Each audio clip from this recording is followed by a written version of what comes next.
right, I'm surprised it took this long for me to do a rant on Falcon and the Winter Soldier. And I'm glad that I waited to do this because this is something that I've been wanting to talk about, and I just kept on putting it off. But this whole John Walker thing gives me a perfect opportunity to talk about this. People are like, what? How did, like, John Walker's obviously like off his hinges. Like, how the fuck? How did he get here? Like, how did he get this far in his career? How did he get chosen to be Captain America? Like, why is he even in?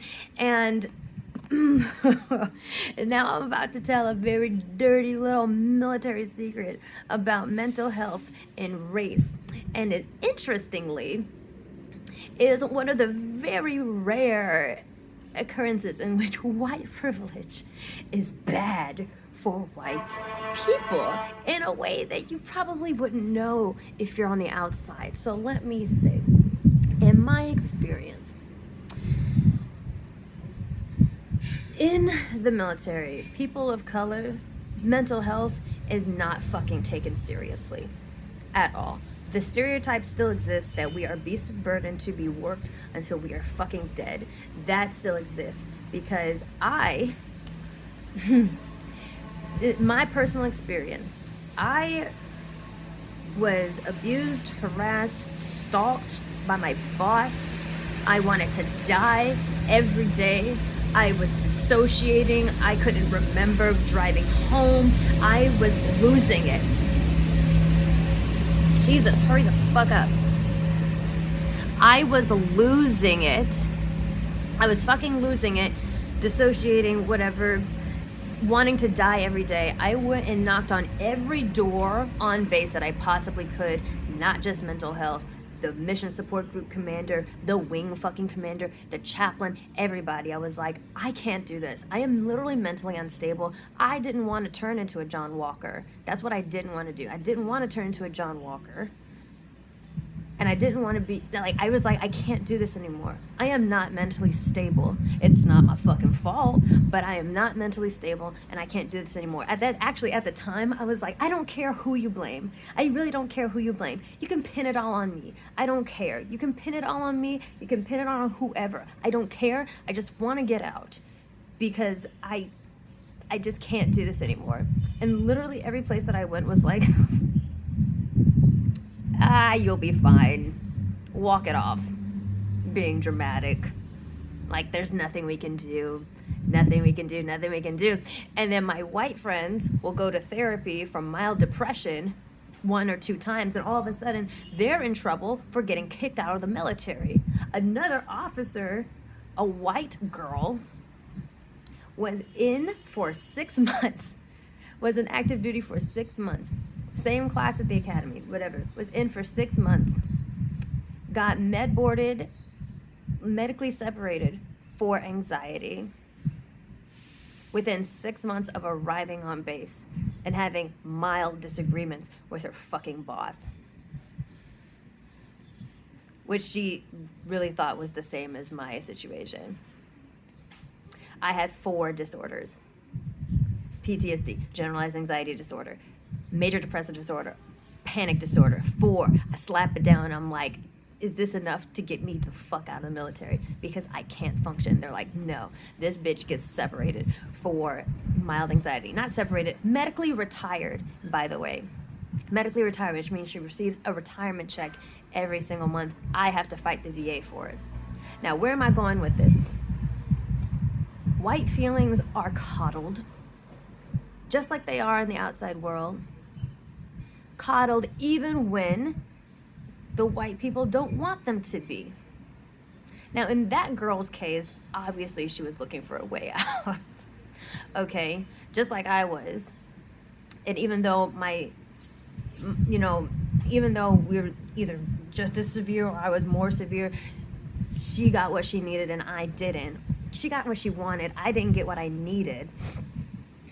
Because white feelings are coddled and they're actually taken seriously when they go to mental health, to the point where they're like, mild depression, they're like, oh, you poor thing, you can't handle the pressure, we're gonna have to get you out.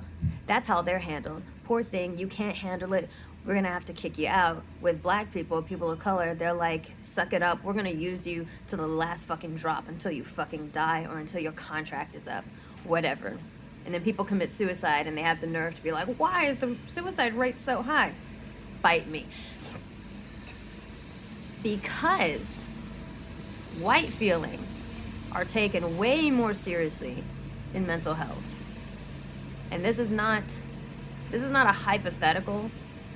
This is not like I've heard, this is I know.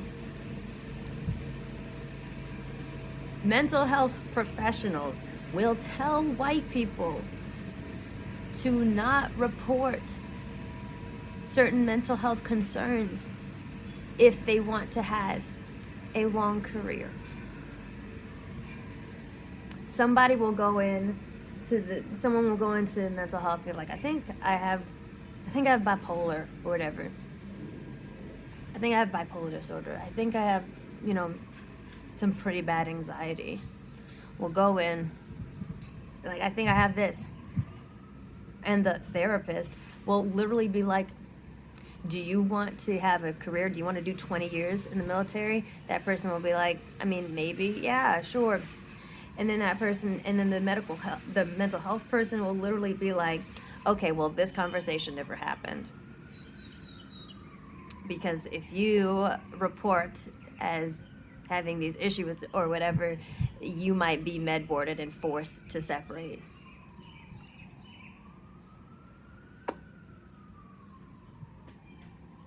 Because they actually take white feelings seriously. They coddle them sometimes more than they need to be coddled or want to be coddled. There is absolutely nothing wrong with going to therapy, especially with the life that we live. But they normalize trauma in our lives and then make us feel bad for not being able to deal with it. But no human mind can. And you don't really know that until you get out the military and realize, oh, nothing that I went through was fucking normal for an adult. Like, we don't know that. Like, there's nothing wrong with going to therapy. But if a white person reports to have mental health issues, they are in so much more risk of getting kicked out of the military. While people of color, like I said, they're gonna use us to the last fucking drop.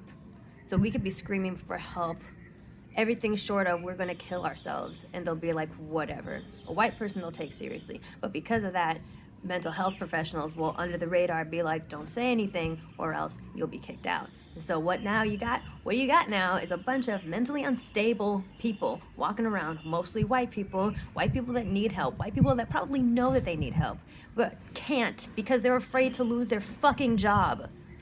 We all get screwed over in the long run as far as mental health because nobody is getting what they need. Nobody is getting what they need, just in different ways.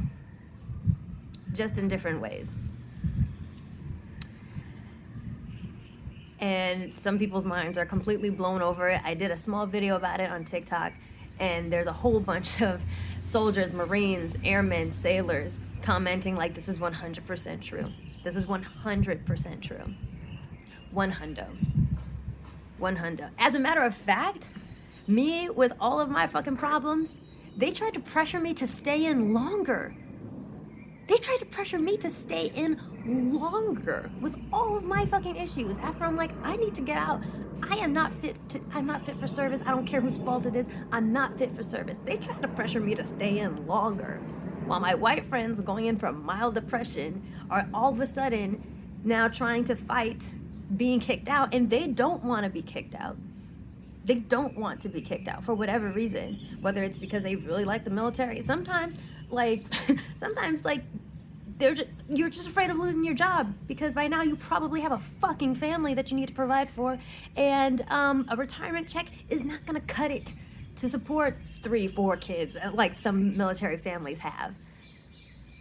So yeah, they're not going to report their depression, their even mild depression, mild anxiety, PTSD symptoms, whatever, for fear of losing their job. They're going to suck it up and they're going to keep on advancing up the ranks because, the military still favors white people, good old boys club, but now you got a whole bunch of mentally unstable people in the good old boys club that are unable to get the help that they need because they're afraid of losing their job. And like I said, in different ways, the military is like, we're going to squeeze as much time out of you and as much energy out of you as we possibly can. They're the same to all of us as assets. It's just based on race. It's different on the delivery. So overall, nobody is getting what they need. You know, nobody is getting what they need, but it is the white people that are giving the heads up about, hey, don't report this shit or your career might be over. And so in order to preserve their career, they will hide their mental health issues because that's an incentive, because they don't want to lose their job. And I wouldn't be surprised if John Walker is one of those people. That's why I wasn't surprised at all, because there's a whole bunch of John Walkers running around, and I'll do a separate video about that because there's more layers to that. But there's a whole bunch of John Walkers running around. We've all served with a John Walker, all of us. That's the truth of it. It's the ugly truth, but it is the truth. One of the very rare times where white privilege can be very, very bad for white people. What? Did I blow your mind? Yes. One of the few times that white privilege can actually be bad for white people. Only in the military. But that's how it is. That's how it is. So people are like, how did John Walker get this far? That's probably how. That's how. They guilt them. They guilt mostly white people into not admitting. They guilt all of us, but we get treated differently. But for the sake of not losing their job, a lot of white people don't report their mental health concerns. And then they rise through the ranks, and then they do fuck shit. And then the suicide rates go up, and then the Department of Defense and the VA have the fucking nerve to show up and be like, we don't know what's causing the rise in suicide. Bite me, motherfucker. You fucking know. You fucking know.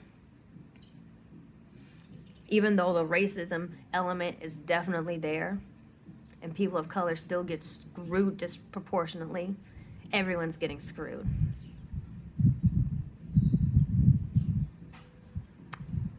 I want as many people to know this as possible, because I feel like this could turn the military on its fucking head. I just want to let y'all know.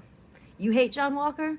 There are thousands of John Walkers walking around in the upper echelons of the military because of this problem. Multiple.